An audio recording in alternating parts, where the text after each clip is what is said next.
Hi, Peter. Hey, Henry, you're getting tall. Henry, why don't you put those cookbooks in with the mixer? Okay. You take Boba Fett's pictures, right? I used to. Where is he? Henry and I agree. We don't see his picture in the paper anymore. He, quit. Why? Wanted to try other things. He'll be back, right? I don't know.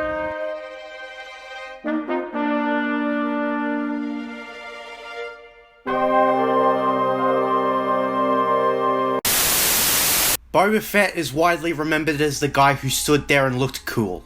And nothing else. Boba Fett is easily one of the most pathetically overrated characters in fiction. This guy who wears a bucket over his head only exists for that purpose. Just stand there and promote toy sales.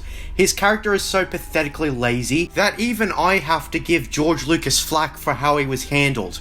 What wasn't his fault, however, was the fan reaction.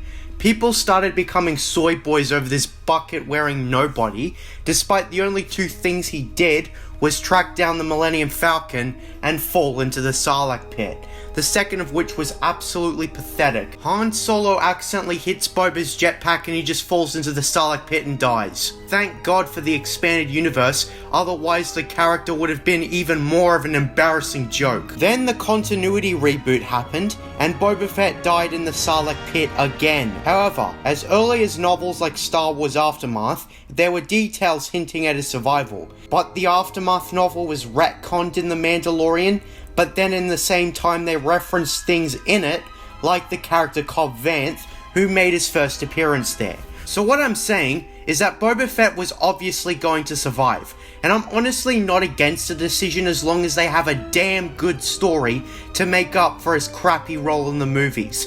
It's fair to say Attack of the Clones did the job better, because by giving Boba a backstory, we actually got to see the character given somewhat of a characterization.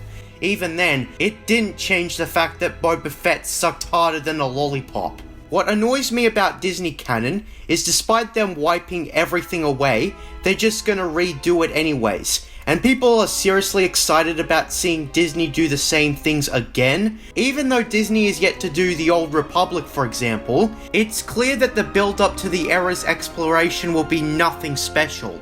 Because in case you haven't realized, we already got that shit.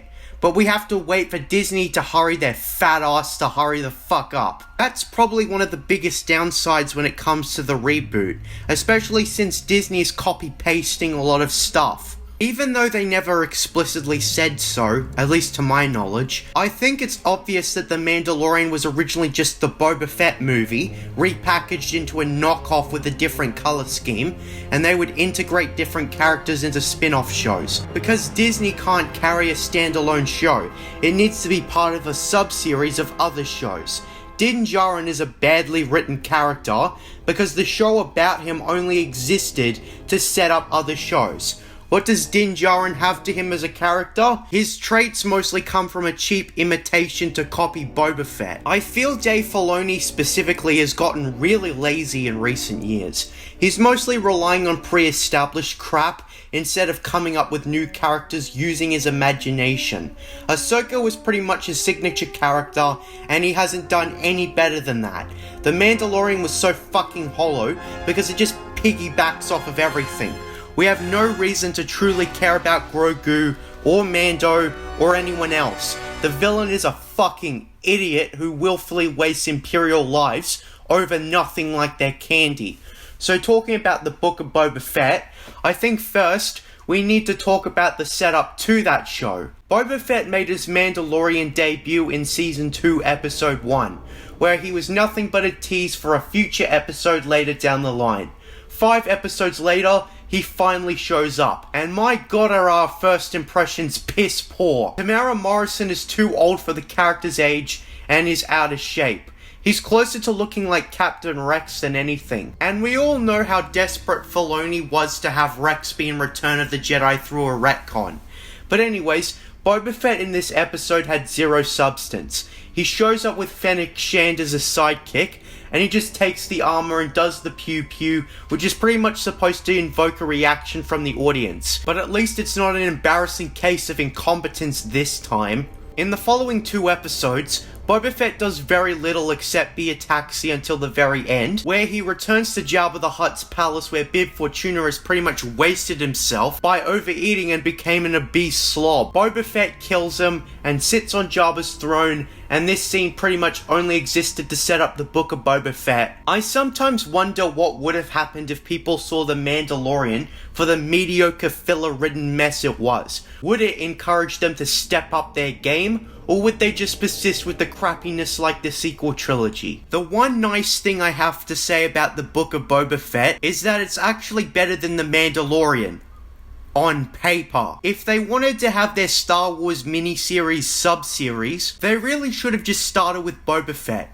When you think about it, given what happens in this series in chronological order, this would have made for a far better introduction to the post-Return of the Jedi time period they were going for. This show is done through Boba Fett doing random shit on Tatooine, mostly just trying to maintain his criminal empire or whatever the fuck it's supposed to be. Our very first scene is nostalgia bait and something that hardly relates to the rest of the series. When Boba Fett still had his father Jango, and that scene when the bad motherfucker cut his head off. This scene again has nothing to do with the rest of the series. His childhood does not relate to anything else in the show, so I guess it's minor padding.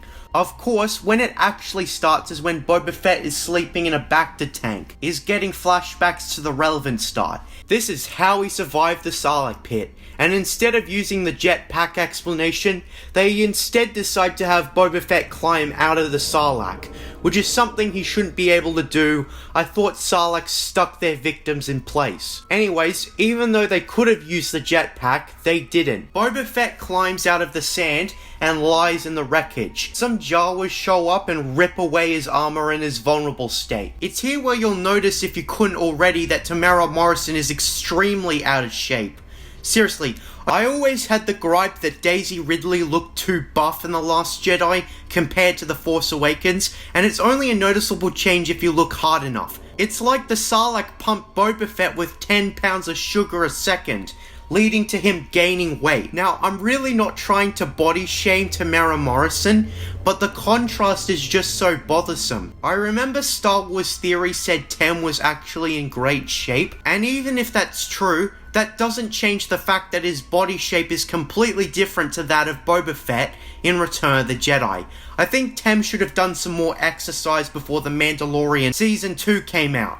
Harrison Ford, who was slightly older in the Kingdom of the Crystal Skull, managed to get in great shape for that movie. The same should apply to Tem. The Peloponnesian spa meme highlights the issue perfectly. Also, as I said before, the actor is too bloody old. Where's de-aging technology when you need it? I think the fact that Tem is bald and he's way too old, he needed an extreme makeover before The Mandalorian Season 2 came out. So even though it's Tem, he doesn't look like Boba Fett because he's too old and is too out of shape to be the character. The whole time, I was imagining Boba in this show actually being one of his clone brothers or something. Bobby Fat, I usually like to call him. Well, anyways, after the Jawas take his stuff, the Sand People show up. I would say uh-oh, but the Mandalorian kind of mitigated their threat to the people of Tatooine. You know, I wanted to rethink the Sand People in this show. I was mostly riffing on Nom's opinion, and I didn't realize that he didn't really go into specifics, like George Lucas's stance on the Sand People. I think we can all agree that the Sand People in the original saga were bloodthirsty, violent, savage nomads that couldn't be reasoned with, they couldn't be bargained with, they wouldn't stop until you were dead. But was I overgeneralizing the Sand People, or are there tribes that are more civilized than others? I tried looking at George Lucas's stance on how Tusken Raiders were supposed to be depicted, and I couldn't find much. It was mostly just people spiting George Lucas because they thought The Mandalorian did Tusken Raiders better. Also in the expanded universe, the Tusken Raiders could be reasoned with, but it's unclear if that's something George Lucas would have approved of, or if it was done to just expand on the Tusken Raiders. Like in Knights of the Old Republic, for example, it could be argued that the Sand People were only spareable because they wanted to give the player choice on how to deal with the Sand People, but given you don't get light side or dark side points for what you choose to do here specifically, and the fact that the quest is way too simplified based on what we see in the films, I don't see it as that accurate. What I've gathered is that people didn't like the Sand People in the original saga, because I guess people hated George Lucas and everything he did. Like the Marshall episode could have easily fixed it by having it be a rival town and not the Sand People. And as we should all know by now, Dave Filoni and probably Jon Favreau too don't understand much about Star Wars. So after rethinking it, I still think the Sand People should not be relatable, civilized people. George Lucas made them mindless, violent savages. They should just keep them that way. You can give them a culture if you want, but it doesn't make for an accurate story to have the Sand People be so easily negotiable.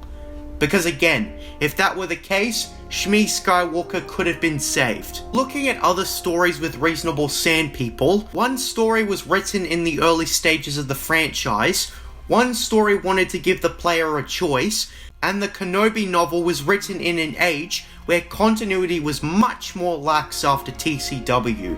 I've given it some more thought, and I think peaceful or reasonable Sand People go against the original vision. I think random book number 35 probably had Sand People be more peaceful because I wanted to delve into the culture of the Sand People, just like every other expanded universe work, without realizing that it went against the movies, but they probably saw it as a necessary evil to expand the universe. The Tusken Raiders were designed to be violent savages. Let's just face it, there's a reason why Anakin went on his rampage and why he couldn't save Shmi. This is an instance where I disregard external material. And this is probably worse than The Mandalorian because the Tusken Raiders saving Boba Fett is a key part of this show.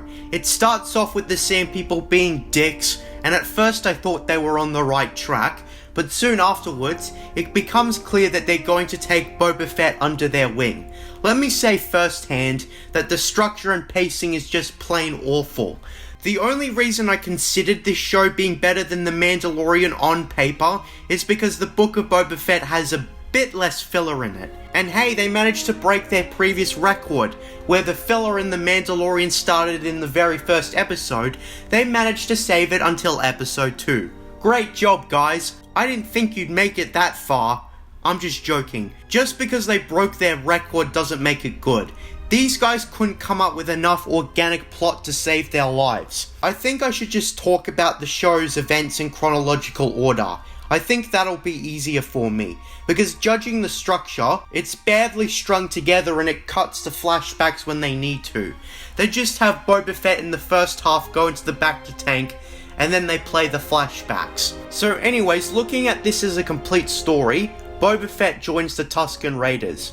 I was frustrated in these flashbacks given they portray the Tusken Raiders all wrong. What they could have and probably should have done is hold Boba Fett hostage, but Boba Fett using his fighting skills manages to kill all the Tusken Raiders, take their equipment, and search out for his ships and armor. But because they needed an excuse for Boba Fett to be out of action for 5 years, they decide to have him spend his time living with the Tusken Raiders. He instead murders thugs, where we get a cameo of a character that appeared in one of the New Hope deleted scenes. This is one of the lightest bits of fan service, but don't worry, we'll be getting an overload eventually. You know, given they probably planned this miniseries sub-franchise to an extent, why did they make the time period 5 years after Return of the Jedi?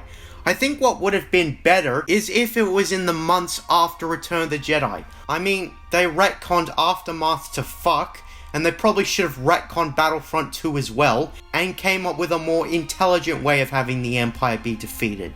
Because The Mandalorian has so many questionable things in it, and it feels like it would have been way better if it was shortly after Return of the Jedi. Because the show doesn't really have an excuse to have it be 5 years after Return of the Jedi, when it comes to Boba Fett being out of action. Boba steals bikes from some Niktos, or whatever the fuck they're called, and he teaches the Tusken Raiders to ride them because the Pike Syndicate keep attacking them. So they attack the train and win, and they tell the surviving Pikes to fuck off and do their trade somewhere else. Another problem, this show doesn't properly set up or even give a clue on who the main villains are supposed to be, until the second half of the damn show. At first I thought it was someone in Mos Espa who refused to accept Boba Fett, but nah, it's the Pikes. Someone called Vlad the Impaler and put the showrunners on spikes. Anyways, after this, Boba Fett gets his rite of passage and whatnot, and he is accepted in the Tusken clan. Again, I don't buy any of it. This was their chance to easily do something better than the expanded universe, but they took that opportunity and squandered it.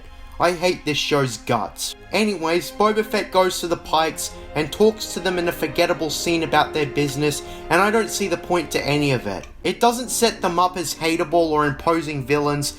I think its only purpose was to have Boba Fett return to the Tusken Raider village and see that the Tuskens have been cooked to hell.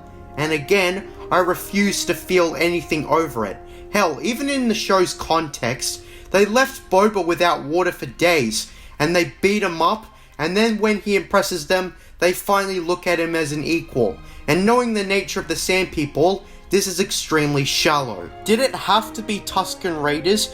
You could have had anything on Tatooine be the thing that saves Boba Fett, but you chose Tusken Raiders of all things. Well, anyways, after he's got no purpose being a nomad anymore, he wanders across the desert, and now he decides that he feels like getting his ship back.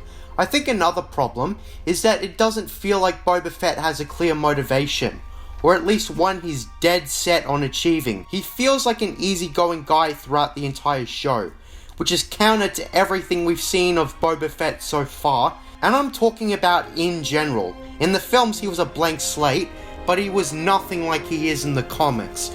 The reason I bring this up is because we'll get to that later. I don't understand why he didn't try to get his ship back earlier when he was still with the Tusken Raider tribe, and it would have done nothing but help himself and his clan.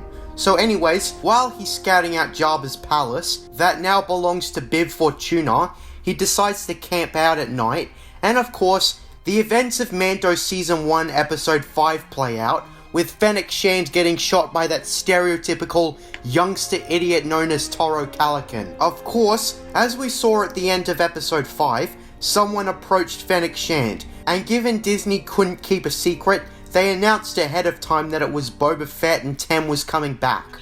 Well, looking at how The Mandalorian and now the Book of Boba Fett was structured, it was just done so terribly.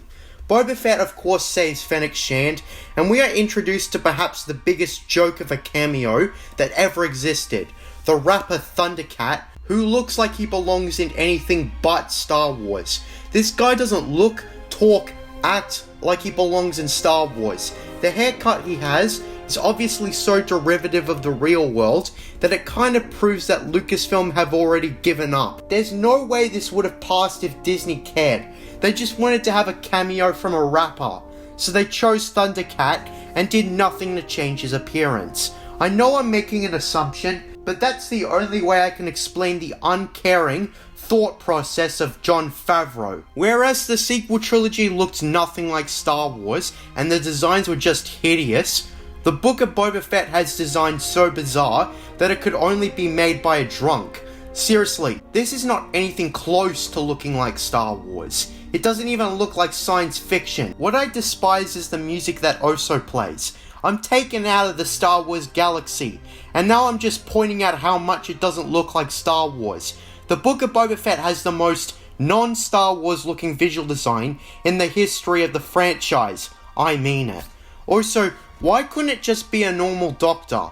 Why'd it have to be a rapper? A critical flaw with how Boba Fett's story is presented to us as a whole is that we should have just had an explanation on how Boba Fett survived as soon as he was reintroduced to us. Of course, it turned out they didn't explain it because they just wanted to get people to watch the bait of Bobby Fett, relying on the markability of the overrated Buckethead. I think the explanation should have just been a 3-minute montage by Boba Fett when he confronts Mando, because those flashbacks don't contribute anything to the main story, which I'll get into directly.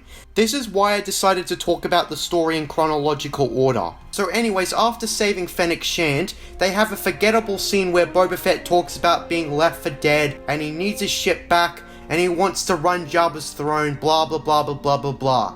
Even Tamara Morrison couldn't save the show. In the prequels and the following video games, he showed infinitely more charisma there than here. And this is a show where he's the main star, and more people are going to experience this than Star Wars Bounty Hunter or Star Wars Republic Commando. What is wrong with this show? Also, in this scene, Boba Fett talks about how idiots like Jabba get him into needless trouble, but something that was on my mind was Han Solo. Han Solo was the one who sent him into the Sarlacc pit when he accidentally burst his jetpack and sent him flying. Han Solo was the one who made him look like a joke in the first place. So what does Boba Fett do against Han Solo? Absolutely nothing! Not once is Han Solo mentioned, seen, or even alluded to. It's like he never existed. Like seriously, I know you guys did a terrible job casting a new actor for Solo A Star Wars Story, but come on! You had Luke in The Mandalorian, why the fuck can't you have Han Solo? It's clear that they wanted to have Boba Fett, but they were too lazy to have Han Solo in it. And you know, having Han Solo would have done nothing but improve the show, because not only would there be less filler, there'd be an additional motivation for Boba Fett to get revenge on Han Solo, and you'd be able to showcase the recasting of the character. But I guess they were too lazy to have Han Solo be in it. Which confuses me, because given the overload of fan service in the latter half of this show, why wouldn't they have Han Solo? And they probably could have had all the other bounty hunters from Empire Strikes Back. And even I'm doing a better job at fan servicing the hell out of the Book of Boba Fett that even Jon Favreau did. Seriously, this is the same guy that directed Elf? I'm embarrassed to hell and back. But at least we actually get some context for his appearance in The Mandalorian. They sneak into Jabba's palace to steal the ship back, and what's the first thing they do? Go back to the Sarlacc pit and search for the armor, which probably would have dissolved by that point.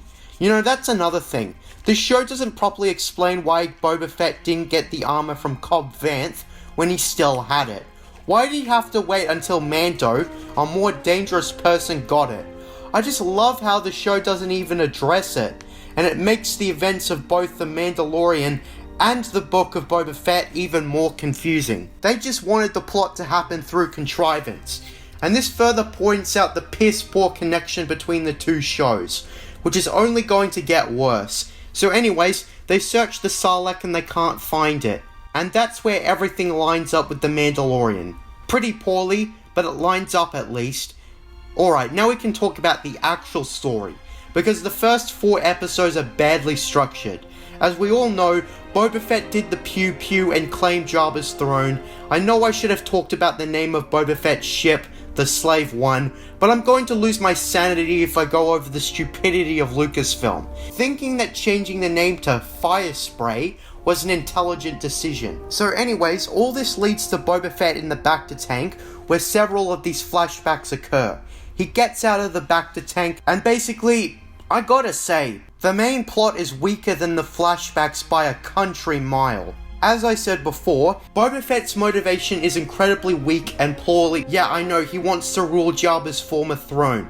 But why? The most I remember from the show is that he wants to deter idiots and incompetent leaders or something like that. But why not go back to bounty hunting? Boba Fett is no natural leader. You see what I mean? There's no clear motivation and why. They just wanted to have Boba Fett do this and that, and what makes it even more embarrassing is that they had a blank slate to work with, which would have made it easier than if they had a character with the opposite motivation established. Basically, the show has Boba Fett and Fennec Shand accept visitors into the palace to give their offerings and whatnot. This is an extremely boring and pointless scene that only seems to establish that the mayor of Mos Espa, or whatever, doesn't respect him. As his representative, a dude who I can only describe as a Twi'lek with a clueless expression on his face at all times, merely gives Boba Fett a welcome as a gift. That's it. Of course, Boba Fett expresses annoyance, but not much more. It kind of gives the impression that Boba Fett doesn't really overly care about anything. Boba Fett goes to the Sanctuary, which I think is supposed to be a gambling place, where he meets another Twi'lek, and is it just me, Or is she supposed to be half human, given her skin color is akin to that of a human? I looked on Wikipedia, and nope, she's fully Twi'lek. So let me just say that the makeover is off. Another thing I don't like about Boba Fett is commonly taking off his helmet. It kind of defeats how Boba Fett was presented to us in the original trilogy. I know he's supposed to be more friendly in this show, but given his motivation is piss poorly presented, it just doesn't feel like Boba Fett.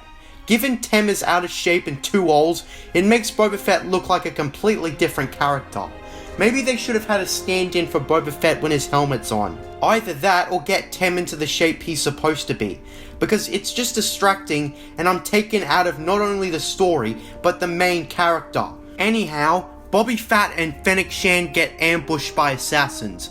Another thing I don't like is that Boba Fett is supposed to be the best, most ruthless bounty hunter in the lore, but his skill is greatly reduced here, which is pathetic. I think that's another problem with having a Boba Fett show. Unless it's a semi-origin story, you can't have Boba Fett be the main star after Return of the Jedi. And that's on top of the fact that he barely feels like an actual character. Well, they fend off the assassins in a very clunky fight scene. It feels like Tem's age and weight are catching up to him. All the assassins end up getting killed except one. They question him, and they decide to bluff him and feed him to the non-existent Rancor, where he spills the beans and says the mayor sent him. This is where I talk about my criticism of who the main villain is supposed to be. At first I thought the mayor was supposed to be the main villain, or connected to the main threat, because that's what it seemed like, but nope, it's the goddamn Pikes.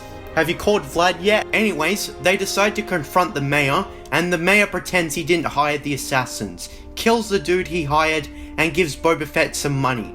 And Boba Fett is just like, I'll accept this as the money you should have given me. And maybe this is just nitpicking, but why the hell is the mayor an Ithorian? I thought Ithorians were supposed to be peaceful and kind. It kind of shows how little these showrunners know about Star Wars.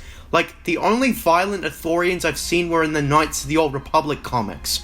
And they made it clear in those comics that those Ithorians were uncharacteristic of their species. Also, I gotta say, why the fuck does Mos Espa look nothing like it did in The Phantom Menace? None of the familiar aesthetics are there, so it really just shows how lost these showrunners are. Anyhow, after walking out of the mayor's office, two Hutts confront Boba Fett, and they claim Jabba's throne.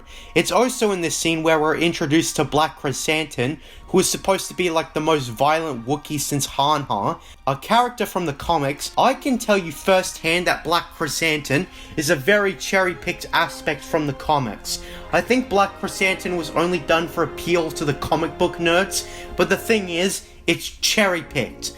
TZW had cameos that were chosen for the same reason, and given I don't give a shit about the comics, Black Chrysanthemum is officially Disney canon. But the rule of thumb is, if a character doesn't appear in a movie, show, or game in Disney canon, it's automatically not canon unless they eventually do. But you can pretty much forget about everything you know about these characters from the novels or comics, because the on-screen appearance is their actual first. Well anyways, these two Hutts, who are strangely close to each other, and the show makes it clear to us that they're siblings, not loose relatives, not cousins, not stuck in the washing machine step siblings, I mean full-on brother and sister. They basically leave when Boba Fett says he's not giving up his throne. Afterwards, Boba Fett gives an overview on the claims and territories on Tatooine. Something I couldn't be fucked remembering because it doesn't relate to really much at all. A moisture farmer, or someone who deals in water, talks to Boba Fett about how some cyborgs are stealing his water. Boba Fett confronts the cyborgs and decides to hire them as muscle in his criminal empire, or whatever the hell Boba Fett is trying to run. I didn't quite catch on because his motivation is poorly explained. Anyhow, the cyborgs don't contribute much to the overall story. They don't show up again until episode 6, so it's clear that they were supposed to just be muscle that Boba Fett uses at the very end. This is a lot like a video game where you build assets, make alliances and other shit. This is where the video game criticism is evident. Given pretty much most of the movies and shows feel like video games, why the hell don't they just give Lucasfilm Games a boost at this point? Making this Far Cry Star Wars, where you replace Jabba as Boba Fett and do exactly what I described, would be an awesome concept for a video game. You would need to manage your money, make careful alliances, and keep everyone happy, and that would be more engaging than watching Boba Fett be a shitty whatever the hell he's trying to be. Seriously, what a missed opportunity, just like every other Disney Star Wars show. Also, the issue of Tamara Morrison's weight would have been fixed because an in-game Boba Fett would have been in the shape he's supposed to be. So point is, Boba Fett the following night gets attacked by Black Chrysanthemum. And again, since they wouldn't give up fan appeal so easily, they merely subdue but don't kill him. I think the problem with Dave Filoni and Jon Favreau at this point too, is that they needlessly extend characters' lives. Ahsoka would have been dead by season 5 if anyone else took over the show, but that's a more egregious example. Anyways, the sibling Hutts show up, and instead of killing them as soon as they show up, Boba Fett just lets them go. The Hutts basically encourage him to leave, and I guess the only point of having the Hutts was to have Black Chrysanthemum be in Boba Fett's service. This show is coming up with worse excuses than The Mandalorian to shoehorn characters in. Oh wait, there is another reason. It's so Boba Fett can have his very own Rancor. I don't know if the showrunners know, but the Rancor in Return of the Jedi was treated like shit. Kept in a dark and cramped space, and was treated like that ever since Jabba got it, and Luke thought he was doing the creature a favour by finally killing it. Well, given how Boba Fett treated his Bantha, trapping the Rancor inside the same place Jabba put it seems out of character for him. At least the rendition the showrunners came up with. We also get a cameo by this dude, and guess what relevancy this Rancor stuff has to the overall show? Absolutely nothing. It's just there to pad out the runtime and be used until the very end. That'll be far from the last time I say that. Anyhow, Boba Fett goes out to visit the mayor with the cyborg gang he hired, and Jesus, those bikes belong in Back to the Future Part 2, not Star Wars. Like seriously, they just look like floaty Vespas. Now that is embarrassing. Also, the clothes the cyborgs wear belong in Blade Runner or something, not Star Wars. I imagine Jon Favreau got so lazy that he just decided to tell some random bums off the street to wear their normal attire on the set and not worry about putting on costumes.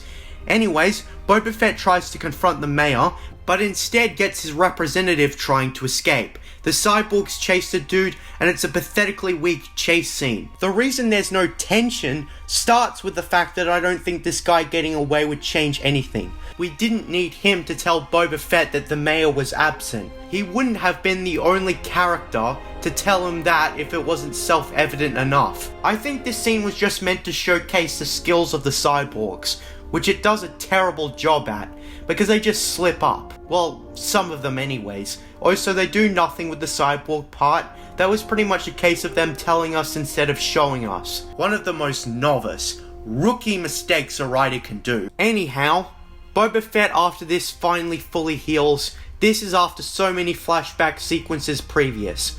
Boba Fett officially hires Black Chrysanthemum, and then he has a meeting with a bunch of guys who run businesses on Tatooine or something, and he basically talks to them about the Pikes. The point I see for this scene is to show how no one likes Boba Fett. You know, another reason this doesn't feel like what little we saw of Boba Fett was because of his previous reputation.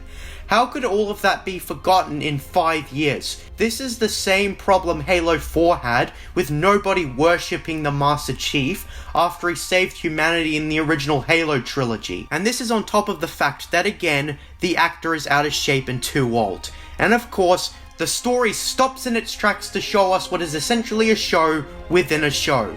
Season 2.5 of The Mandalorian, Episode 1. Seriously, I'm not joking. The story stops in its tracks to have Din Djarin take up space in the bait of Boba Fett. And that was a terrible decision.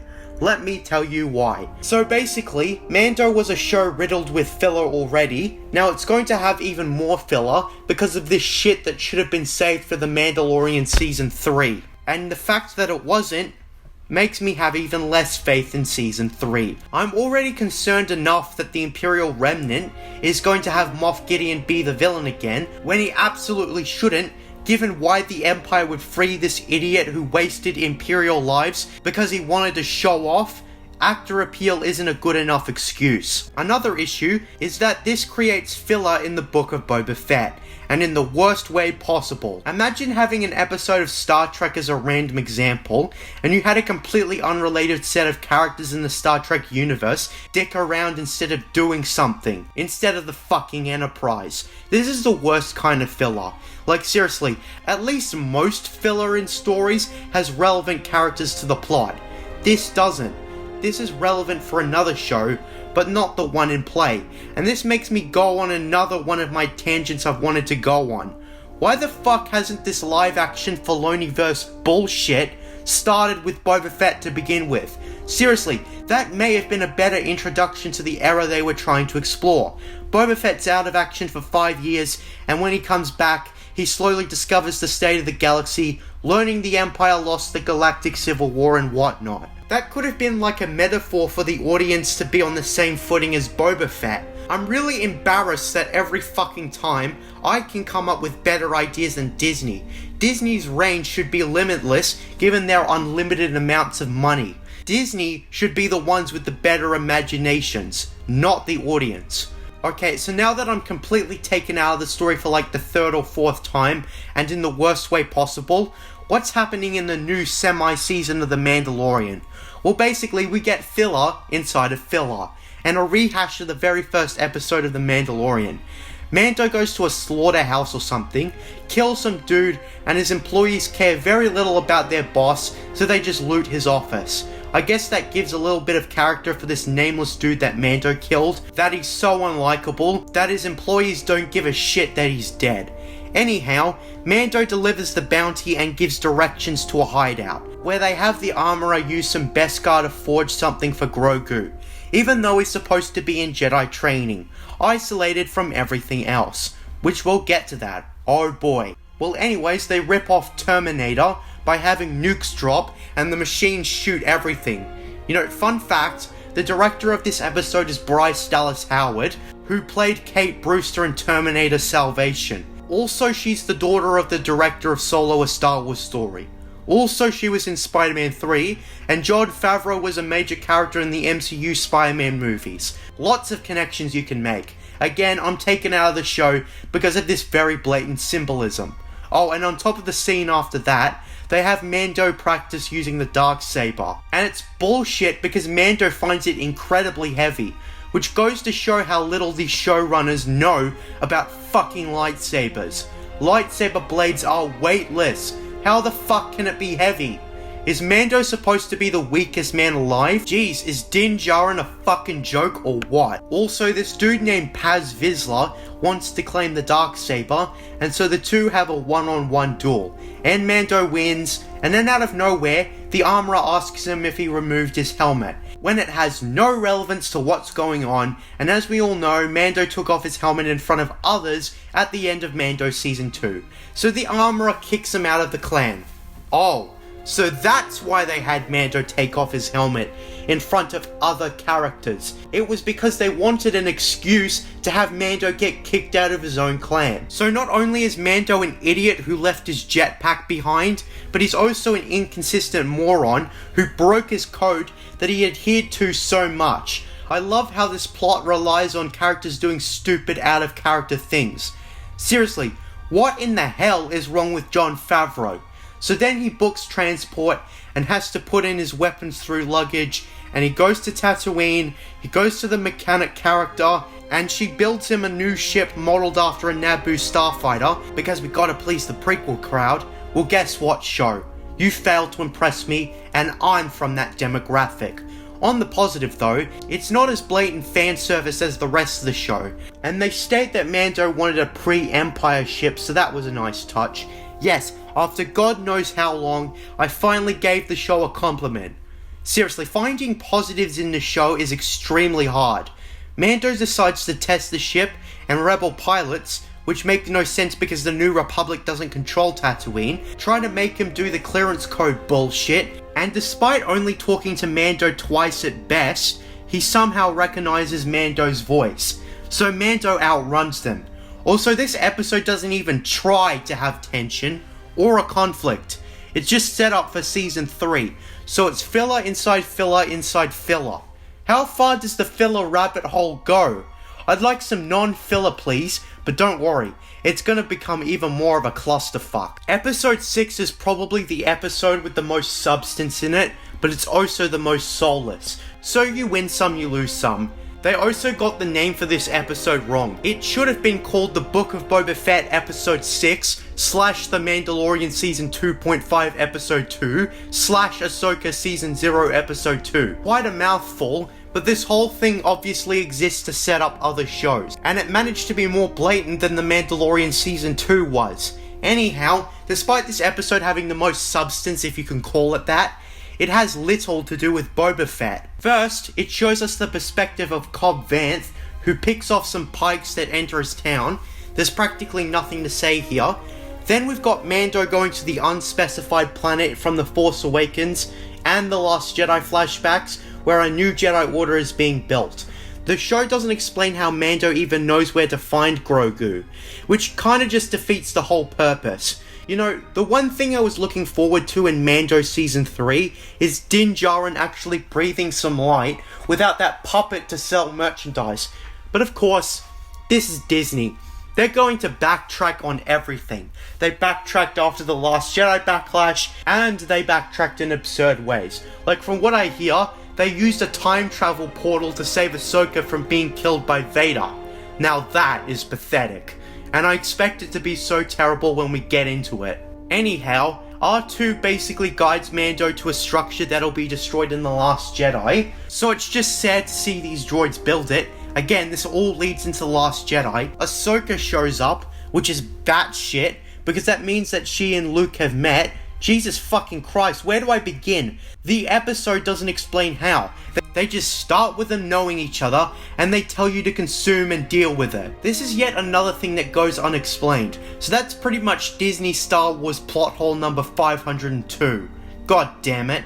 Well anyways, Mando is encouraged by Ahsoka to not meet Grogu directly, and she'll give that puppet the gift he got him. Then we've got Luke Skywalker, which kinda just ruins the dramatic impact of his cameo, now that his short but impactful appearance for many is practically undone. Well, at least they have an excuse for young Luke Skywalker in the future. Basically, the whole shit he does with Grogu is training. We get Grogu's flashback to Order 66, and well, they don't properly show us how he survived Order 66.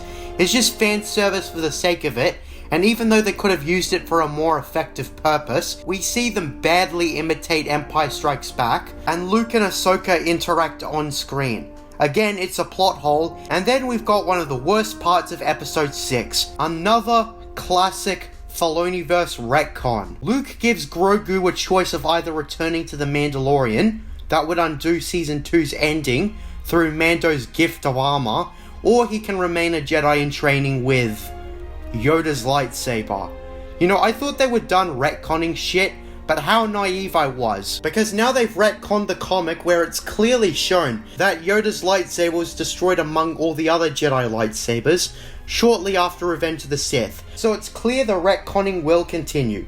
Just forget about the novels and comics. It would be nice to include them, but you can't. Unless it happens in an on-screen capacity, it never happened. Having Yoda's lightsaber was fucking stupid anyways.